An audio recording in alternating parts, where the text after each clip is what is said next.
नमस्कार, आप देख रहे हैं जवाब तो देना पड़ेगा और आपके साथ में विजेंद्र सोलंकी। क्या नेता प्रतिपक्ष राहुल गांधी ने सदन के नियमों को ठेंगा दिखा दिया? क्या वाकई में पूर्व सेना अध्यक्ष जनरल एम नरवणे की वो किताब जो प्रकाशित नहीं हुई है, जिसका नाम 4 स्टार्स ऑफ डेस्टिनी है, जो अभी तक पब्लिक डोमेन में नहीं है, जिसको अप्रूवल नहीं मिला है, क्या वाकई में उसके किसी अंश को लोकसभा के अंदर ऑथेंटिक करके बताया जा सकता है, वो भी जब वो सेना से जुड़ा हो, वो देश की संप्रभुता से जुड़ा हो? और कमाल की बात यह है कि जब इसका जिक्र किया जाता है तो राहुल गांधी ऑथेंटिकेट नहीं कर पाते। उसके बाद वो कहते हैं कि किसी मैगजीन के अंदर यह छपा है, फिर उसको भी ऑथेंटिकेट नहीं कर पाते। सवाल यह है कि डोकलाम में चीनी टैंक्स और लद्दाख स्टैंड ऑफ पर राजनीतिक नेतृत्व की कथित चुप्पी का जो राहुल गांधी जिक्र कर रहे हैं, उसको लेकर नरवणे के बाकायदा इंटरव्यू है, जिसमें वो कहते हैं कि जब ये डोकलाम की घटना घट रही थी, उन्होंने रक्षा मंत्री को फोन किया, रक्षा मंत्री ने एनएसए को फोन किया, फिर प्रधानमंत्री तक बात हुई और अंत में सेना को फ्री हैंड दिया गया। उसका जिक्र करते हुए नरवणे कहते हैं कि उस वक्त मुझे ऐसा लग रहा था मानो सबसे बड़ी चुनौती मेरे हाथों में, लेकिन उसके बाद डोकलाम में जो चीनी सेना को जवाब दिया गया वो चीन कभी भूलेगा नहीं। यह भी बयान नरवणे का है। सवाल यह कि क्या वाकई में देश की सेना को बार बार क्वेश्चन करना राहुल गांधी की फितरत हो चुकी है? क्या वाकई में बिना ऑथेंटिक डॉक्यूमेंट के बार बार देश को क्वेश्चन करना क्या राहुल गांधी की आदत हो चली है? क्या उन तमाम बयानों का समर्थन करना जो देश के खिलाफ हैं, यह राहुल गांधी की आदत हो चली है? सवाल यहां 349 नियम का भी है, जिसमें वो पढ़ा ही नहीं जा सकता, जिसको ऑथेंटिकेट किया ही नहीं जा सकता। क्या नेता प्रतिपक्ष के तौर पर राहुल गांधी को यह भी जानकारी है? सवाल यही कि क्यों बार बार ऐसे इश्यूज रेज होते हैं जो देश की सेना, देश की संप्रभुता से जुड़े होते हैं, और क्यों राहुल गांधी का बयान हर बार उन्हें क्वेश्चन करता है? आज बात इसी मुद्दे पर।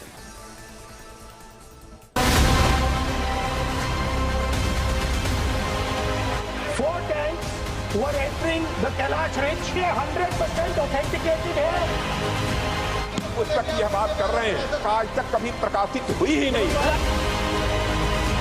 वो स्पष्टता करें, नरवणे की रिपोर्ट नहीं है, मैगजीन तो कुछ भी लिख सकता है। Not lost out in any territory. We are where we were.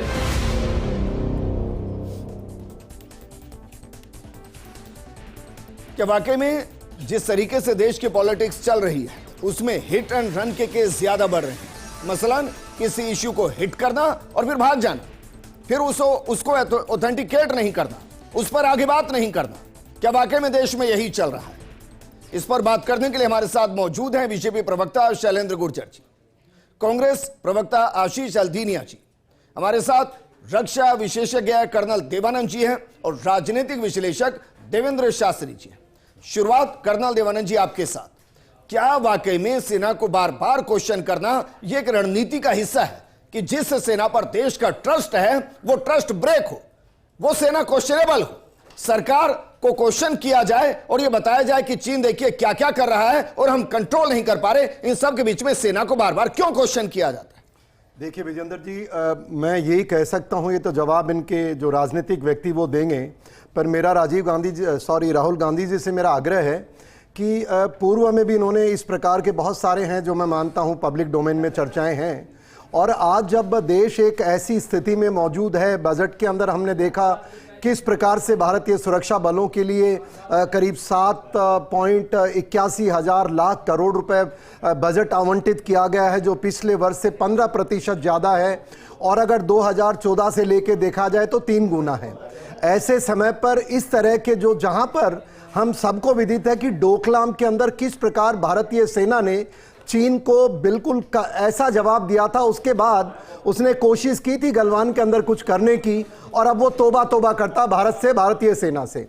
अब आपका सवाल है कि क्या रणनीति क्या है, इन राजनीतिक व्यक्तियों की मजबूरी क्या है? देखिए, मजबूरी उनकी जगह है, पर मैं ये मानता हूं कोई भी कृत्य किसी भी राजनीतिक व्यक्ति द्वारा, चाहिए वो पार्लियामेंट के वो 4 दीवारी में हो, अगर राष्ट्र विरोधी है, सेना का मनोबल गिराता है, झूठे तथ्यों पे है, कानून के विरोध में है, तो मैं मानता हूं जो उनको आज जवाब दिया गया। कहीं तो लिमिट होगी ना भाई। बिल्कुल। सर्जिकल स्ट्राइक करेगी सेना तो क्वेश्चन होगा, एयर स्ट्राइक करेगी सेना तो क्वेश्चन होगा, अगर बाकायदा ऑपरेशन सिंदूर करेंगे तो कहेंगे कि हमारे फाइटर जेट गिरे, तीनों बार सबूत मांगे जाते हैं, कुछ नहीं देते हैं। ये बिल्कुल विजेंद्र अब जी सीधा सीधा सेना को ही क्वेश्चन कर दिया कि भाई चीनी सैनिक घुस गए और हम कुछ कर नहीं पाए। ये बिल्कुल एक्सपोज हो चुके हैं विजेंद्र जी। मैं ऐसी उम्मीद करता हूं अगर इनको एक अच्छे कोई सवाल करना है सरकार से, तो पहला सवाल तो आप करोगे 47 में कोटली से विड्रॉ क्यों किया गया था।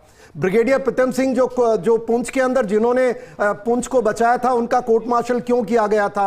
1971 के अंदर जब हमारे 1962 में जब आपने वहां हमारे सैन्य अधिकारियों को ऊपर भेजा था, जवानों को बिना गरम जूते, गरम मोजे, गरम कपड़े, अरे वो क्यों भेजा, वो जवाब मांगो। 71 में जब हमारी line of cease fire line को लाइन ऑफ कंट्रोल क्यों किया गया, ये सवाल पूछिए। ये पूछिए कि 93,000 हमारे कैदी जो भारतीय सेना के कब्जे में थे, वो वापस बिना जम्मू कश्मीर या कोई भी मसले सुलझाए क्यों नहीं किया गया। और उसके उपरांत तो इनको ये सवाल पूछना चाहिए तो ये भी होना चाहिए भाई एक्साइज चिन्ह क्यों दिया गया। एक्साइज चिन्ह के इनका प्लान था साहब, इन्होंने पाकिस्तान का ऑफर किया था, जिसने भी किया हो सवाल ऐसा पूछिए। और आखिरी सवाल अगर आपको पूछना सैनिक के लिए, मैं बहुत बार मंचों से मैं नरेंद्र मोदी साहब का आभारी हूं कि बहुत सारी हमारी शिकायत अगर उनको करना है तो सैनिकों के वेलफेयर से जुड़ी हुई बातें नहीं, लेकिन वो लेके आए। कोई एलिगेशन भी लगाना है तो वो प्रमाणित हो। देवेंद्र शास्त्री जी, अपोजिशन का काम है सरकार की आंखों को खोलना, और इसमें कोई किंतु परंतु नहीं है। वो मीठी मीठी बातें नहीं कर सकते हैं, वो अपोजिशन है। उनको देश को बताना होता है कि भाई ये गड़बड़ है, ये छुपाया जा रहा है, ये सामने आना चाहिए। लेकिन सर साथ में वो ऑथेंटिकेट भी तो होना चाहिए ना। ऑपरेशन सिंदूर होगा, आप कहेंगे हमारे फाइटर जेट गिरे, फिर उसको आप प्रमाणित नहीं कर पाएंगे। ऑपरेशन सिंदूर से सर्जिकल स्ट्राइक होगी, आप कहेंगे कि दरख्त गिराए गए। फिर एयर स्ट्राइक होगी, आप कहेंगे कोई नहीं मारा गया। ऐसे नहीं होगा ना। और अब फिर आप क्वेश्चन कर रहे हैं, प्रमाणित एक बार भी नहीं कर पा रहे। देखो विजेंद्र, ये बात तो सही है कि जो आर्मी से रिलेटेड जो कुछ भी इश्यूज है वो बहुत संवेदनशील होते हैं, और सामने एक दुश्मन देश भी होता है, और उसको ध्यान में रखते हुए ही इन इश्यूज पे डिस्कशन होना चाहिए। लेकिन सच ये है कि हमारे यहाँ पॉलिटिकल समझ जो है वो बहुत लोअर लेवल पे जा चुकी है। मतलब अगर राजनीतिक पार्टियां आपस में झगड़ती हैं तो वो एक सीमा ही नहीं देख पाती हैं कि इस सीमा तक हमें बात करनी चाहिए, इस सीमा तक बात नहीं करनी चाहिए। पक्ष और विपक्ष मैं दोनों को इसका दोषी मानता हूं, क्योंकि पक्ष के साथ भी समस्याएं हैं बहुत सारी। तो मैं समझता हूं कि आपसी अंडरस्टैंडिंग की बहुत जबरदस्त कमी है। अभी देवानंद जी ने एक बात कही, सर वो अभी देवानंद जी ने लीडर ऑफ अपोजिशन है सर, आप समझिए, समकक्ष प्रधानमंत्री होते हैं, वो ठीक है। मैं नहीं है कि छोटा पोर्टफोलियो है। अगर आप किसी मेरी बात कह रहे हैं तो देश नहीं इंटरनेशनली आपको सुना जा रहा है। मेरी बात सुनिए, बिना प्रमाण के आते हैं, बार बार आते हैं। मेरी बात सुनिए, बिल्कुल बिना प्रमाण के, बिना ऑथेंटिक जानकारी के इश्यूज उठाए नहीं जाने चाहिए। ये जिम्मेदारी सरकार की, जो सदन चला रहा है उनकी है कि वो प्रशिक्षित करें, बताएं। और दूसरी एक और महत्वपूर्ण बात है कि जब कोई इस तरह के इश्यूज उठते हैं, जब बॉर्डर से रिलेटेड इश्यूज उठते हैं, तो पक्ष जो है विपक्ष को कॉन्फिडेंस में लेता है, उनको अलग से बैठ करके बातचीत की जाती है, उनको ब्रीफ किया जाता है, ताकि सदन में सार्वजनिक तौर पे उन इश्यूज पे डिस्कशन ना हो। लेकिन यहां ये भी तो समस्या है ना कि किताबें लिखती हैं, उनसे इंफॉर्मेशन मिलती है। अरे गजब सरकार। मैं एक बात कहना चाहूंगा, देखिए ये जो बात है, मेरा कोई व्यक्ति पर ये बताओ कि भारतीय सुरक्षा से जुड़े हुए मामले झूठ क्यों कर रहे हैं आप, और क्यों समर्थन करना चाहते हैं ऐसे लोगों का। और ये कानून अगर गलत है तो उसको जेल में डालो। पार्लियामेंट के अंदर आप झूठ बोलोगे, कैसे स्वीकार करेगा। और इसका डायरेक्टली इफेक्ट क्या है, मैं आपको बता सकता हूं। सुनिए साहब, नरावने साहब का जो ये नाम ले रहे हैं ना, नरावने साहब और हम युवा अवस्था में साथ हैं, अभी भी मिलते रहते हैं। वो कभी भी सेना या राष्ट्र के खिलाफ की बात नहीं कर सकते। और जब उन्होंने कहा है, एक चीज और, जब उन्होंने कहा कि मेरी किताब छपी नहीं है, आप क्यों चर्चा कर रहे हो, तो ऐसे आदमी का विरोध होना चाहिए जो झूठी बात भी है कि भाई आप एक सुरक्षा से जुड़े हुए मामले कोर्ट नहीं कर सकते, आपको गलत कोर्ट कर रहे हैं, रोकना पड़ेगा उनको। विजेंद्र, बोलिए। जब देवानंद जी ये बात कहते हैं कि भाई आर्मी के रिलेटेड ये इश्यूज, झूठे इश्यूज नहीं उठने चाहिए, तो मैं ये कह रहा हूं कि पुराने इश्यूज को भी उठा करके क्या हासिल होना है, क्योंकि सीखना तो है नहीं, हमको ब्लेम गेम करना है। तो मैं समझता हूं कि ये दोनों की जिम्मेदारी है, पक्ष और विपक्ष की कि इस तरह के संवेदनशील क्या बिना भूतकाल के प्रेजेंट होता है इस तरह से न्याय मैं समझता हूं भूतकाल के प्रेजेंट होता है नहीं। मैं समझता हूं कि राहुल गांधी इस मामले में इमेच्योर हैं, इसमें कोई डाउट नहीं है कि कौन से इश्यूज उठाने चाहिए, कौन से नहीं उठाने चाहिए। लेकिन मैं ये कह रहा हूं कि यहां पक्ष भी इमेच्योर है। उन्होंने भी ऐसे ऐसे इश्यूज उठा दिए, ऐसे ऐसे मामले उठाए गए जो नहीं उठाने चाहिए, जैसे जिस तरह की बात नहीं की जानी चाहिए। मैं राजनीतिक एलिगेशंस और मैं कह रहा हूं कि जैसे देवानंद जी ने कहा कि 71 का सवाल उठाइए, 72 का उठाइए, 65 का उठाइए। मैं कह रहा हूं वो जो चली गई उन इश्यूज का क्या मतलब है? देवेंद्र शास्त्री जी, देवानंद जी को सत्ता नहीं है, वो एक आर्मी मैन है, आर्मी मैन जो चाहेगा कहेगा। अब रुकिए, आशीष हल्दीनिया जी, बहुत गंभीर मामले हैं सर, और देश को पीड़ा भी होती है क्योंकि अपोजिशन बहुत सेंसिटिव होना चाहिए, फैक्चुअल होना चाहिए, और हम रिस्पेक्ट करते हैं कि वो टॉपिक उठने चाहिए जो शायद नहीं उठ पा रहे हैं। लेकिन सर हर बार ऐसा नहीं हो सकता ना कि हिट एंड रन के साथ आप भागते रहें। आप बाकायदा SIR को क्वेश्चन करेंगे, फिर बिना प्रमाण के भाग जाएंगे, प्रमाण मांगेंगे भाग जाएंगे। ऑपरेशन सिंदूर होगा, आप कहेंगे हमारे फाइटर जेट गिरे, प्रमाण मांगेंगे भाग जाएंगे। सर्जिकल स्ट्राइक होगी, कहेंगे दरख्त गिराए गए, उसके बाद आप भाग जाएंगे। सेम सिचुएशन अब हुई, आपने बुक कोट की, कहा गया कि भाई बुक तो प्रकाशित ही नहीं हुई, फिर किसी मैगजीन को कोट किया, मैगजीन को ऑथेंटिकेट नहीं कर पाए। मेरा क्वेश्चन ये कि जब इतने गंभीर इशू होते हैं, जो एक बार के लिए मान भी ले कि चलिए हो सकता है कि 10% सही हो, इतने गंभीर इशू को लोकसभा में रखने के लिए क्या आपको लगता नहीं कि पूरे फैक्ट होने चाहिए? अब भाग जाते हैं फिर। देखिए विजेंद्र जी, भागने का सवाल तो होता ही नहीं है, क्योंकि राहुल गांधी जी जब संसद में पहुंचे थे और तब से लेकर अब तक डटे हुए हैं। संसद से बाहर गए हैं अमित शाह और नरेंद्र मोदी जी, राहुल गांधी जी तो वही हैं, और 4 बार उन्होंने अपनी बात को कहने का बार बार प्रयास किया। और ये जो बात ऑथेंटिक की ये कर रहे हैं, जो मैं आपको एक बात बता दूं, जो जनरल MM नरवणे जी हैं, उनकी जो किताब है वो किताब उनकी छप चुकी है। सुनिए, उनकी किताब छप चुकी है, पब्लिश नहीं हुई है। उन्होंने खुद ने अपने एक इंटरव्यू में, जो उन्होंने 14 अगस्त 2024 को दिया था, न्यूज टॉक में दिया था उन्होंने अपना इंटरव्यू, जिसमें उन्होंने खुद कहा है, पूर्व army chief general Manoj Mukund Naravane ji ने कहा है कि मेरी किताब छप चुकी है, लेकिन उसकी क्लियरेंस के लिए वो मिनिस्ट्री ऑफ डिफेंस के पास गई है, वहां से उसको क्लियरेंस नहीं मिला है, और ये एक मैगजीन में छपा है। जिनको कांग्रेस ने, ये मेरे शब्द नहीं है, ये खुद पूर्व आर्मी चीफ के शब्द है सर। पूर्व आर्मी चीफ का इंटरव्यू उठा के सुन लीजिए, जो मैं आपको डेट बता रहा हूं, 14 अगस्त 2024 का इंटरव्यू है उनका, 14 अगस्त 2024 का इंटरव्यू है उनका, जिसमें उन्होंने स्पष्ट रूप से कहा है कि मेरी किताब क्लियरेंस के लिए मैंने पब्लिकेशन को दी है, जो मिनिस्ट्री ऑफ डिफेंस में गई हुई है।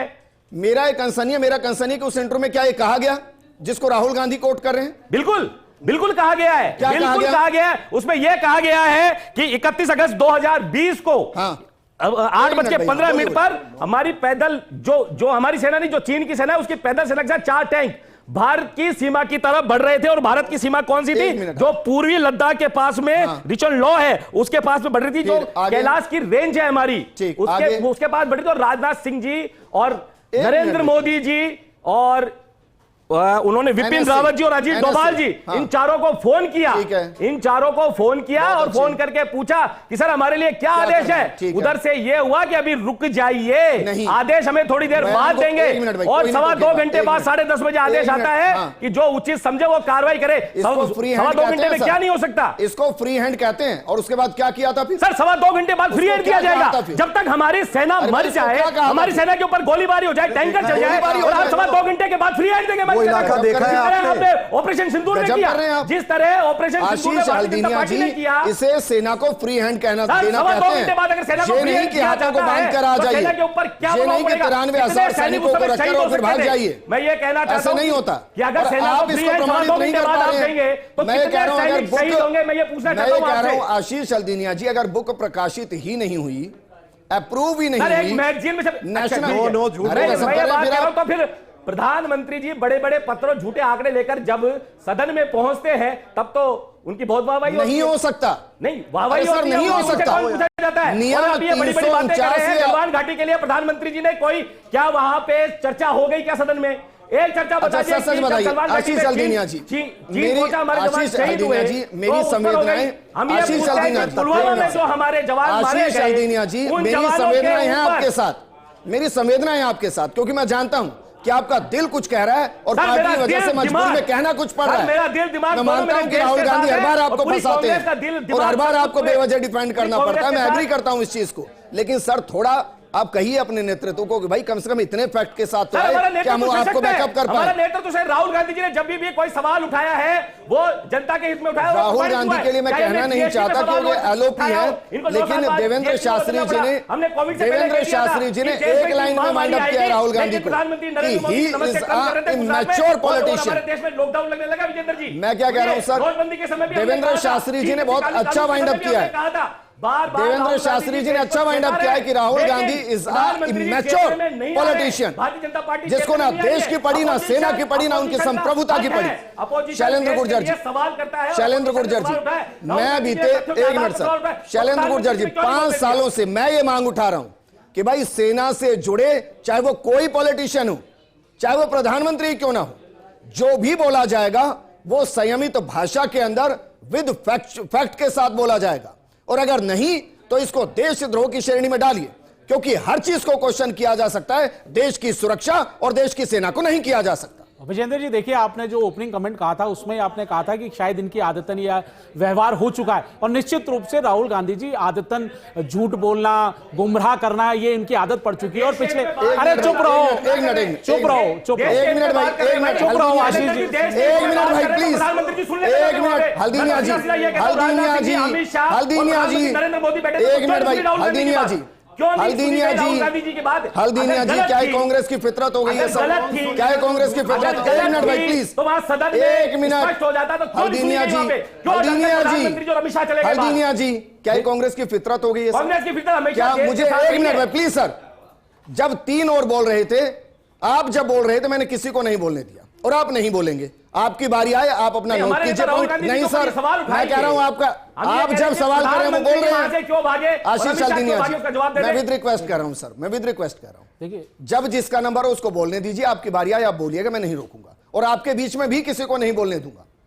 अब बोलिए शैलेंद्र जी। देखिए मैं बताना चाह रहा हूं कि राहुल गांधी जी 5 बार के सांसद हैं, और उनको अगर इत्फाक अगर कहें कि अगर उनको नियमों का नहीं पता, पार्लियामेंट्री परंपराओं का नहीं पता, व्यवहार का नहीं पता, तो निश्चित तौर पर जो अभी देवेंद्र जी ने बात कही है और पूरी भारत की जो जनता सोचती है कि भाई वो राहुल गांधी जी इमैच्योर हैं, राहुल गांधी जी इमैच्योर हैं, तो ऐसे लीडर को मेरे को लगता है कांग्रेस के प्रवक्ता जो अभी जिस बड़ी बड़ी बातें कर रहे थे विदाउट तथ्य, विदाउट आधार, और हमेशा भारतीय सेना के शौर्य पराक्रम पर संदेह करना, उन पर क्वेश्चन उठाना, राष्ट्रीय सुरक्षा को कॉम्प्रोमाइज स्टेज में ले आना, किस तरह की भाषा का प्रयोग करना, तो आप जानते हैं कि ये भी किस तरह की कांग्रेस के प्रवक्ता हैं, मैच्योरिटी का बात करते हैं, विदाउट पड़ता है शैलेंद्र गुर्जर, नहीं विदाउट बेसिस। दूसरा, जब कह दिया सदन में, सदन का नियम पता है क्या आपको? सदन का नियम पता है क्या?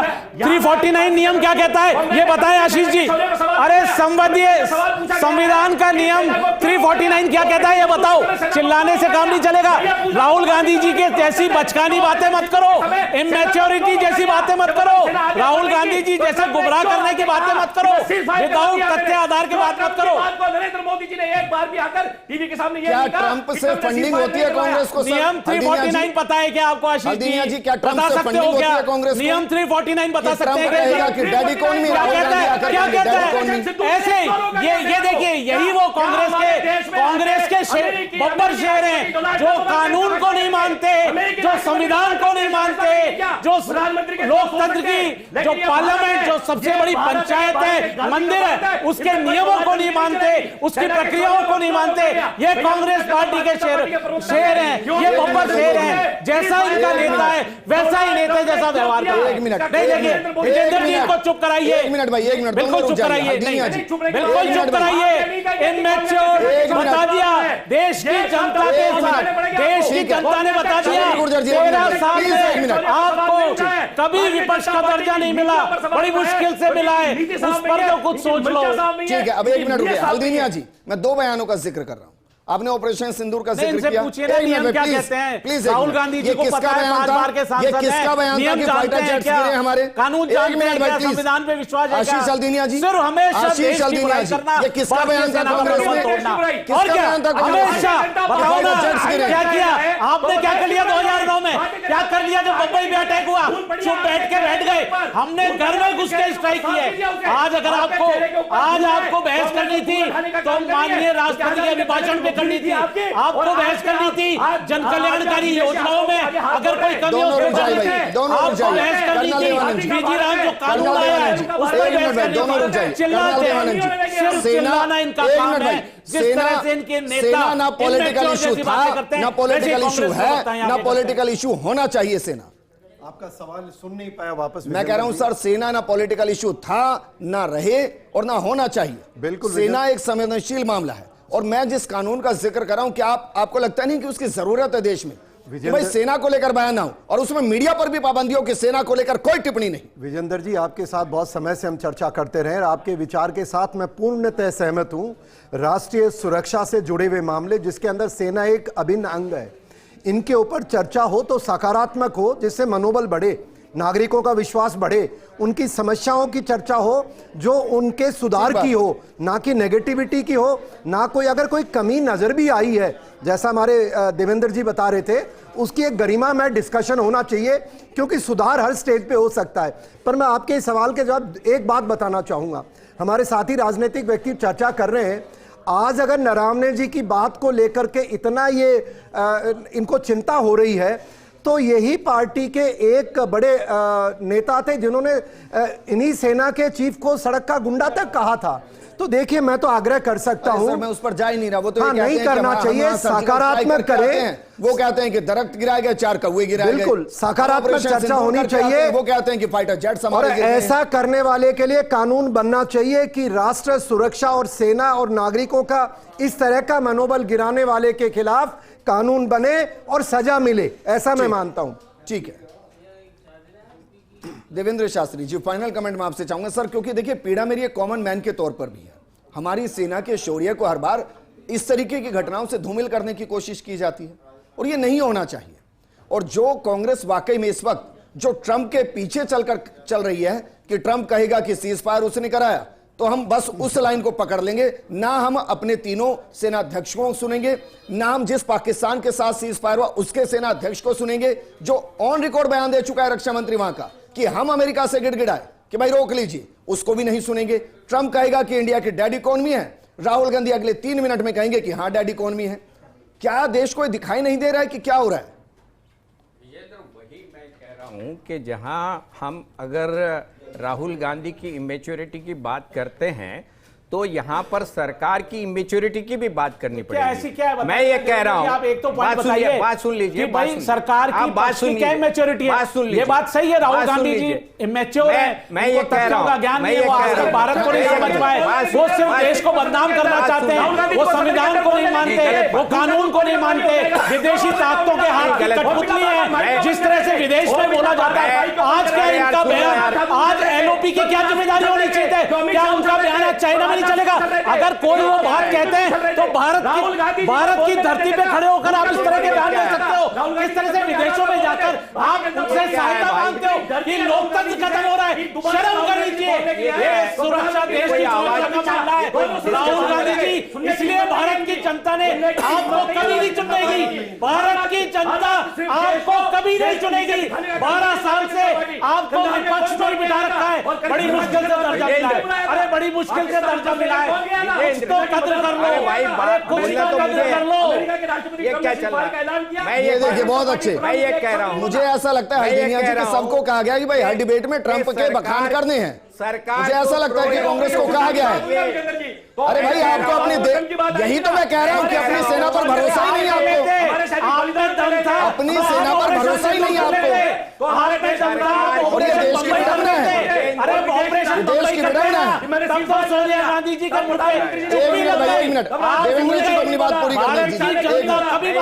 एक मिनट राहुल गांधी जी को माफी मांगनी चाहिए। भारतीय सेना पर संदेह करने पर, भारतीय सेना के शौर्य पराक्रम को करने पर उनको राहुल गांधी जी को देश की जनता से माफी मांगनी चाहिए और कांग्रेस और विपक्षी दल को पहले 100 बार सोचना चाहिए। जो इम्मैच्योर है, चल्दीनिया जी, देश भूलता नहीं है कि कैसे मुंबई अटैक के बाद शुक्रिया सभी का, शुक्रिया सभी का, शुक्रिया सभी का। कांग्रेस पार्टी के प्रवक्ता इम्मैच्योर है, राहुल गांधी जी की तरह इम्मैच्योर हो। शुक्रिया शैलेंद्र गुर्जर जी, आशीष जी शुक्रिया, कर्नल देवानंद जी शुक्रिया और देवेंद्र शास्त्री जी आपका भी शुक्रिया चर्चा में शामिल होने के लिए। ये देश भूलता नहीं है कि मुंबई अटैक के बाद किस तरीके से सफरन टेररिज्म का बखान किया गया। ये देश नहीं भूलता है कि एयर स्ट्राइक के बाद कैसे कौवे मारने, दरख्त गिराने की बात हुई। ये देश नहीं भूलता है कि ऑपरेशन सिंदूर के बाद कैसे अपने ही सेना को क्वेश्चन किया गया। और ये देश भूलता नहीं है कि ट्रंप कोई बयान दे, उसको कांग्रेस कैसे हाथों हाथ कैच करती है और क्वेश्चन करती है। और ये वाकई में हद है कि एलओपी एक ऐसे फैक्ट को रख रहे हैं जिस फैक्ट को वो खुद वेरीफाई नहीं कर पा रहे। इस प्रोग्राम में फिलहाल इतना ही। नमस्कार।